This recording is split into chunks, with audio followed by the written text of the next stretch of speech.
guys, ito nung nagpunta kami sa Batangas City. Tapos ito yung bagong account ko. Pero nalipat ako sa dati kong account. So, ito na yun.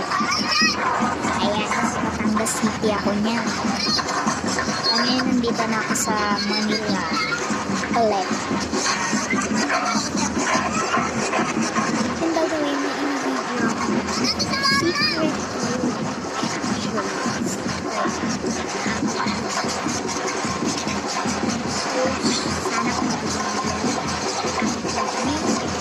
secret subscribers na tayo kasi malapit na tayo, or gawin nyo na lang 200, okay na yun. Basta hit nyo lang